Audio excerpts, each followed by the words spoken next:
태어나서 죽어도 중국의 재산인 판다. 귀엽고 평화로운 이미지로 전 세계인의 사랑을 받지만 그 삶의 이면에는 우리가 알지 못했던 독특하고 기구한 운명이 숨어 있습니다. 해외 동물원에서 태어난 새끼조차 성장하면 반드시 중국으로 돌아가야 하고 죽은 뒤에도 유해는 본국으로 송환됩니다. 판다는 단순한 동물이 아니라 태어나는 순간부터 죽음에 이르기까지 중국의 국가적 자산으로 살아가는 특별한 존재인 것입니다.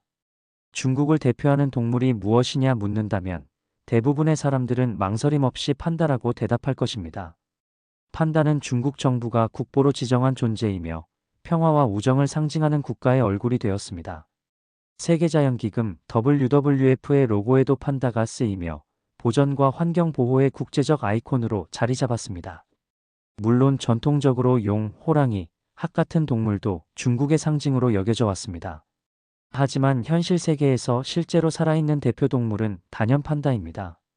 이 점이 판다를 더 특별하게 만드는 이유이기도 합니다. 판다의 외모는 언제나 사람들의 마음을 녹입니다. 둥근 몸, 검은 눈 테두리, 대나무를 붙잡고 앉아 천천히 씹는 모습. 그러나 이 온순해 보이는 동물은 사실 곰과에 속한 포유류입니다. 강한 턱 힘과 발톱, 단단한 근육을 가진 판다는 위협을 받으면 곰다운 힘을 발휘할 수 있는 동물입니다. 그렇다면 왜 판다는 고기를 포기하고 대나무를 먹게 되었을까요? 이는 수백만 년 전 환경 변화에서 비롯됩니다.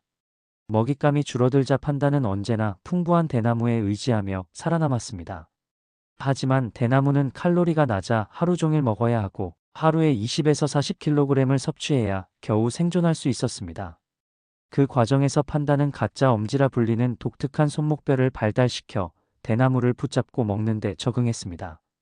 겉보기에는 느긋한 생활 같지만 사실은 생존을 위한 치열한 진화였던 것입니다. 야생 판다는 지금도 중국 쓰촨성과 간수성, 산시성의 대나무 숲에서 살아갑니다. 약 1800마리 정도가 남아있으며 한때는 멸종위기종으로 분류되었지만 현재는 취약종으로 내려왔습니다. 하지만 취약이라는 단어는 결코 안전을 의미하지 않습니다. 기후변화로 대나무 숲이 줄어들고 개발로 서식지가 갈라지며 대나무의 주기적인 집단 고사는 판다의 생존을 위협합니다. 숲이 사라지면 판다도 숨을 이어가기 어려운 것입니다. 판다의 번식은 더욱 어렵습니다. 암컷에게 허락된 발정기는 고작 1년에 단 며칠 뿐, 그 시기를 놓치면 번식은 불가능합니다. 운이 좋게도 임신에 성공하더라도 태어난 새끼는 겨우 100g 남짓.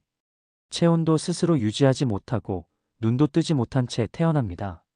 쌍둥이가 태어나면 어미는 보통 한 마리만 돌보고 다른 새끼는 생명을 잃는 경우가 많습니다. 이 때문에 동물원에서는 두 새끼를 번갈아 맡기는 교체 양육을 하고 인공수정 기술을 적극적으로 활용했습니다. 이런 과학적 노력 덕분에 판다는 멸종의 위기에서 조금씩 벗어나고 있습니다. 판다는 외교와 협력의 상징이기도 합니다.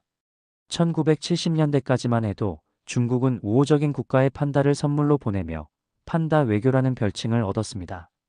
하지만 이후 판다는 더 이상 선물이 아니라 임대 계약의 대상이 되었고 소유권은 철저히 중국에 남겨졌습니다. 해외에서 태어난 새끼도 결국 중국의 자산으로 돌아가야 하는 것입니다. 이처럼 판다는 단순한 동물이 아니라 국가적 자산이자 국제적 협력의 아이콘으로 자리 잡았습니다. 판다를 임대받는 비용은 막대합니다. 한 쌍의 임대료는 연간 약 100만 달러, 한화로 13억 원에 이릅니다. 여기에 매일 필요한 수십 킬로그램의 대나무, 온습도 조절 시설, 전담 사육사와 수의사까지 더해지면 연간 수십억 원이 필요합니다. 그럼에도 불구하고 동물원들은 판다를 원합니다. 왜냐하면 판다는 단 한 마리만으로도 관람객을 압도적으로 불러들이고 지역 관광 산업과 교육적 효과까지 더해지기 때문입니다. 적자를 감수하고서라도 판다를 지켜야 한다는 이유가 여기에 있습니다. 판다는 문화적 상징이기도 합니다. 세계자연기금 WWF의 로고에 쓰이며 보전의 아이콘으로 자리 잡았습니다. 애니메이션과 캐릭터, 수많은 상품에서 판다는 귀여움의 대명사로 소비되고 있습니다. 그러나 그 웃음 뒤에는 태어나면서부터 한 나라의 소유로 살아가야 하는 묘한 운명이 숨어 있습니다. 앞으로의 길은 여전히 험난합니다. 중국은 지난 수십 년간 막대한 예산과 노력을 들여 판다 보전에 성공했고 그 결과 개체수는 꾸준히 늘어나고 있습니다. 하지만 숫자의 증가만으로 모든 문제가 해결된 것은 아닙니다. 서식지는 여전히 파편화되어 있고 기후 변화는 대나무 숲의 미래를 위협합니다. 특히 판다를 임대료나 관광 자원으로만 바라보는 시각은 진짜 중요한 가치를 가리기도 합니다. 판다는 단순히 돈과 외교의 수단이 아니라 숲과 생태계를 회복시키는 상징이며 인류가 자연과 함께 살아가는 방법을 묻는 존재입니다. 우리가 판다를 지키는 것은 결국 한 종을 넘어 지구의 미래를 지키는 일이기도 합니다. 생과 사의 모든 순간, 중국의 재산으로 살아가는 판다. 하지만 그 운명 속에서도 판다는 여전히 사람들에게 웃음을 선물합니다.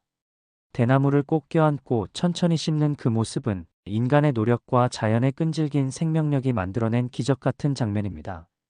판다는 단순히 귀여운 동물이 아닙니다. 중국의 상징, 세계의 보전 아이콘, 그리고 인간과 자연, 과학과 외교가 함께 써내려간 살아있는 이야기의 주인공입니다. 그리고 그 이야기는 지금도 계속 이어지고 있습니다. 오늘 이야기가 유익하셨다면 구독과 좋아요, 알림 설정 부탁드립니다. 여러분의 작은 응원이 채널 성장에 큰 힘이 됩니다. 시청해주셔서 감사합니다.